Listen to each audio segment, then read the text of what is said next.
नमस्कार विद्यार्थी मित्रों, आमचे YouTube channel science and education corridor यामध्ये आपले सर्वांचे स्वागत। बीएड कॅप राऊंड 2024 या अनुषंगाने असलेले आपले ऑप्शन फॉर्म्स म्हणजेच प्रिफरन्स फॉर्म प्राधान्यक्रम या संदर्भातील हा व्हिडिओ। जर आपण अजूनही आमच्या चॅनलवरती नवीन असाल तर कृपया चॅनलला सबस्क्राईब करा, तसेच व्हिडिओ आवडल्यास नक्कीच मित्रपरिवारामध्ये शेअर करा। तर 8 ऑगस्ट 2024 या रोजी आपल्याला काय कृती करायची या संदर्भातील अधिक माहिती आपण जाणून घेऊया। विद्यार्थी मित्रों, हा आपला कॅप शेड्यूल आहे जो की 6 तारखेला अपलोड झालेला आहे। आपण इथे पाहू शकता BEd CAP round academic year 2024-25 CAP schedule round first आपण अल्फाबेटिकल मेरिट लिस्ट चेक केलेली आहे, जी की 1 तारखेला लागली होती। आता आपल्याला 9 तारखेला राऊंड फर्स्टची फायनल मेरिट लिस्ट चेक करायची आहे, परंतु त्यापूर्वी आपल्याला काय दिलेला आहे, एक टास्क दिलेला आहे। तर ते टास्क आपल्याला इथे खाली पाहायला मिळेल। 9 तारखेच्या अगोदर आपल्याला काय करायचं आहे, college option form filling for round first round second दोन्ही राऊंडसाठी आपल्याला एकत्रितपणे ऑप्शन्स द्यायचे आहेत। तर 8/8/2024 म्हणजेच 8 ऑगस्ट 2024 ते 10 ऑगस्ट 2024 या दरम्यान आपल्याला हे ऑनलाईन पद्धतीने आपल्या लॉग इनमधून ऑप्शन्स द्यायचे आहेत। ऑप्शन्स देणे म्हणजेच आपला जो ऑप्शन फॉर्म आहे त्यामध्ये आपल्याला कॉलेजेसचे नाव पाहायला मिळतात, त्याची एक लिस्ट असते आणि त्या लिस्टनुसार आपल्याला ते ऑप्शन्स देता येतात। तर आपल्याला सर्वप्रथम लॉग इन करावं लागेल। लॉग इन केल्यानंतर आपल्याला कॉलेजची लिस्ट पाहायला मिळेल।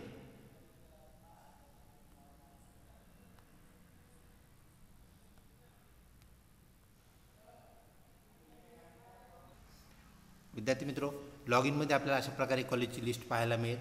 त्यामध्ये आपल्याला काय करावं लागेल, तर जे कॉलेजेस आहेत त्याचे नाव व पत्ता आपल्यासमोर असेल, त्यानंतर कॉलेजची जी युनिव्हर्सिटी आहे, त्यानंतर कॉलेजचं जे मीडियम आहे आणि सगळ्यात महत्त्वाचं कॉलेजचं स्टेटस म्हणजे कोणत्या प्रकारचं कॉलेज आपल्याला पाहिजे। त्यामध्ये गव्हर्नमेंट कॉलेज असेल, गव्हर्नमेंट ॲडेड कॉलेज असेल, अनॲडेड कॉलेज असेल, ऑटोनॉमस कॉलेज असेल, कॉलेजचे जे वेगवेगळे प्रकार आहेत त्यानुसार आपण ऑप्शन्स द्यायचे आहेत। मग आपण सगळ्यात अगोदर निवडायचं आहे की आपल्याला पर्सेंटाईल किती आहे व आपण कशाप्रकारे कोणत्या कॉलेजला आपण इलिजिबल आहोत याची आपण पडताळणी करणं गरजेचं आहे। म्हणजे आपल्या पर्सेंटेजनुसार आपल्याला ऑप्शन्स द्यायचे आहेत। तर आपण कुठल्याही कॉलेजला विद्यार्थी मित्रो ज्याला आपण क्लिक करू, आपण समजा ह्या कॉलेजला टिक केलं तर आपोआप ह्या कॉलेजचा प्रिफरन्स होतो 1, म्हणजेच आपण पहिला प्रिफरन्स ह्याला दिलेला आहे। त्यानंतर आपण परत वरचं कुठलं तरी दुसरं एखादं कॉलेज निवडलं आणि त्या कॉलेजला आपण परत टिक केलं की त्याला 2 नंबर येतो। तो नंबर सिरियल नंबरप्रमाणे असावा असं काही नाही, आपल्याला ज्या प्रकारचे कॉलेज टिक करायचे त्या प्रकारचे कॉलेज आपण टिक करू शकतो। त्यामध्ये गव्हर्नमेंट कॉलेज असो, गव्हर्नमेंट ॲडेड कॉलेज असो, ऑटोनॉमस कॉलेज असो, अनग्रँटेड ज्याला आपण अनॲडेड कॉलेज असं म्हणतो, तर कुठल्याही प्रकारचे कॉलेज आपण चूज करू शकता। आता एक लक्षात घ्या, आपल्याला काय करायचं आहे, जे कॉलेजेस आपल्या ह्याच्यामध्ये बसतात, आपल्या टप्प्यात बसतात म्हणजे आपल्या पर्सेंटेजनुसार बसतात, तर त्या कॉलेजला आपण जास्तीत जास्त प्रिफरन्सेस देणं आहे।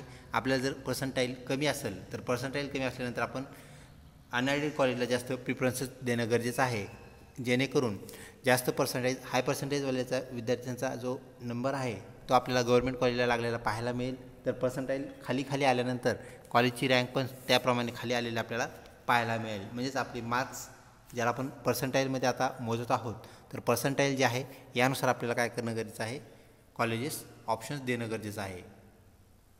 विद्यार्थी मित्रो, अशा रीतीने आपण ऑप्शन दिल्यानंतर म्हणजेच ऑप्शन फॉर्म भरल्यानंतर आपल्याला लगतची जी कृती करायची आहे ती म्हणजेच आपली फायनल मेरिट लिस्ट आपल्याला 9 तारखेला चेक करायची आहे।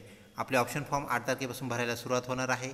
तो फॉर्म तुम्हाला पहिल्याच दिवशी भरायचा आहे। शेवटच्या तारखेची वाट पाहून परत डेट संपल्यानंतर आपल्याला म्हणायचं नाही आहे की डेट आता वाढेल का, डेट वाढणार नाही हे गृहीत धरूनच आपण काम करायचं आहे। पहिल्या दिवशी ऑप्शन फॉर्म भरल्यानंतर आपल्याला आपली फायनल मेरिट लिस्ट एकदा परत चेक करायची आहे। त्यामध्ये आपलं नाव, आपण दिलेल्या ज्या डिटेल्स, आपण जे भरलेल्या ज्या त्रुटी आहेत ज्याला आपण ग्रॅव्हन्सेस म्हणतो, कंप्लीट केलेले ग्रॅव्हन्सेस त्याप्रमाणे आपलं नाव यादीत आलं आहे का नाही हे चेक करणंसुद्धा आपलं काम आहे, त्यानुसार ते असावं। त्यानंतर आपल्याला ऑप्शन फिलिंग फॉर्म झाल्यानंतर अलोकेशन ऑफ राऊंड फर्स्ट, तर आपली जी लिस्ट लागणार आहे ही लिस्ट आपल्याला अत्यंत महत्त्वाची आहे।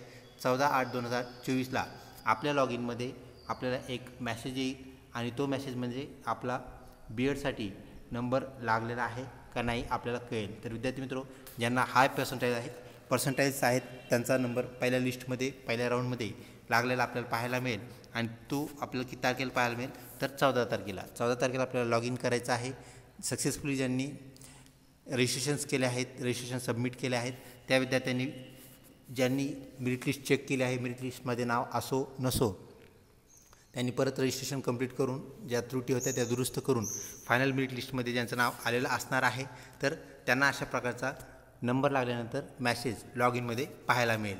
आता विद्यार्थी मित्र सगळ्यांनाच हा मॅसेज येईल असं नाही, कारण आपल्या पर्सेंटाईलनुसार आपला नंबर लागणार आहे. जर आपला पर्सेंटाईल कमी असेल तर एखाद्या वेळेस आपला नंबर पहिल्या राऊंडमध्ये लागणार नाही. तर ज्यांना नंबर लागला नाही त्यांच्या तिथं ब्लँक आपल्याला पाहायला भेटेल. फक्त ज्यांचा नंबर लागला त्यांच्यासमोर you are qualified for first round आणि त्यानंतर कॉलेजचं नाव तिथं आपल्याला आलेलं पाहायला भेटेल आणि त्याची प्रिंट आपल्याला काढायची असते आणि त्यालाच आपण म्हणत असतो अलोकेशन प्रिंट. अलोकेशन प्रिंट म्हणजे नंबर लागल्याची प्रिंट. त्यामध्ये मग काय असतं तर कॉलेजचा पत्ता असतो, कॉलेजचा ॲड्रेस असतो, कॉलेज नेम, कॉलेज ॲड्रेस आणि त्यानंतर आपल्याला हे लेटर घेऊन त्या कॉलेजला काय करायचं असतं, आपल्याला जायचं असतं, ॲडमिशन घ्यायचं असतं. त्यानंतर पुढची कृती आपल्याला इथं दिलेली त्यांनी 14 तारखेला ती लिस्ट आपल्या लॉग इनमध्ये आपल्याला चेक करायचं आहे कुठलं कॉलेज आपल्याला मिळालं आहे. तर मिळाल्यानंतर काय करायचं आहे, candidate report to allocated college and seek admission. Seek admission म्हणजे ॲडमिशन घेणे. तर आपल्याला तिथं जायचं आहे, ॲडमिशन ऑफलाईन पद्धतीने घ्यायचं आहे. तिथं आपल्याला काय करायचं आहे तर 16 ते 20 हा कालावधी आपल्याला त्यांनी दिलेला आहे, म्हणजे भरपूर कालावधी आपल्याला उपलब्ध आहे.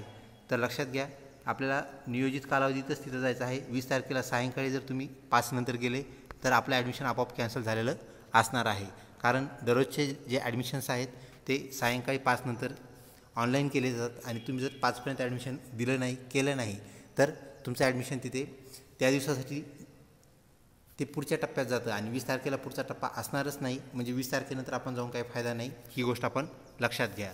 तर त्यानंतर विद्यार्थी मित्र आपल्याला अलोकेशन ऑफ फर्स्ट राऊंड झाल्यानंतर ॲडमिशन काय करायचं आहे, घ्यायचं आहे. ॲडमिशन झाल्यानंतरचं काम आपलं नाही आहे, ते CET सेलचं काम आहे. इथं दिलं आहे colleges upload the admitted candidates on the portal. किती तारखेला तर 21/8/2024ला 21/8/2024ला कॉलेज काय करतील, ज्या व्हॅकंट सीट्स आहेत, किती जागा रिकाम्या राहिल्या, किती विद्यार्थ्यांनी ॲडमिशन्स घेतले, त्या काय करतील अपलोड करतील, म्हणजे CET सेलला कळवतील आणि CET सेलला त्यांनी जागा कळवल्यानंतर परत त्या व्हॅकंट सीट म्हणून राऊंड सेकंडमध्ये आपल्याला प्रोव्हाइड केलेल्या पाहायला मिळतील. म्हणजे ह्या जागा पुढच्या राऊंडसाठी जातील, ज्याला आपण राऊंड काय म्हणतो सेकंड. तर राऊंड फर्स्ट व राऊंड सेकंड याला दोघांना एकत्रितपणे आपल्याला काय द्यायचे आहेत तर प्रिफरन्सेस द्यायचे आहेत, म्हणजे भरपूर प्रिफरन्सेस द्या. आपल्याला वाटतं आपल्याला पर्सेंटेज जास्त आहे, समजा एखाद्याला पर्सेंटाईल असेल 75 तर 75 पर्सेंटाईल आहे आणि त्यांनी एकच प्रिफरन्स दिला, एकाच कॉलेजला कुठला तरी प्रिफरन्स दिला आणि त्या कॉलेजचं जर फर्स्ट लिस्टचं मेरिट हे 76% असेल तर 75 पर्सेंटाईल असूनसुद्धा नंबर लागणार नाही, कारण ते मेरिट क्लोज झालं आहे 76 पर्सेंटाईलला. त्यामुळे आपण लक्षात घ्या जास्तीत जास्त पर्याय देणं, जास्तीत जास्त प्रिफरन्सेस देणं हे आपलं काम आहे, त्यानुसार आपला नंबर लागणार आहे. त्यामुळं पर्सेंटाईल आपलं कमी असो किंवा जास्त तर आपण जास्तीत जास्त प्रिफरन्सेस यूज केले पाहिजे. आपण किती प्रिफरन्सेस देऊ शकता तर जास्तीत जास्त आपण सर्व प्रिफरन्सेस देऊ शकता हे लक्षात घ्या, परंतु इतकेही द्यायचे नाहीत. तर आपल्याला काय करायचं आहे, आपल्या पर्सेंटाईलनुसार अधिकचे प्रिफरन्सेस आपण देऊन ठेवा, जेणेकरून फर्स्ट लिस्टमध्ये जरी आपला नंबर नाही लागला तर सेकंडमध्ये तो नक्कीच लागावा. इतके प्रिफरन्सेस आपल्याकडे असले पाहिजे व त्या अनुषंगाने आपण ॲडमिशनच्या प्रक्रिया पार पाडल्या पाहिजे, पुढे केल्या पाहिजे, नेल्या पाहिजे. त्यानंतर आपल्याला बाकीचा जो शेड्यूल आहे, सध्या तरी फर्स्ट कॅप राऊंड आपला सुरू आहे.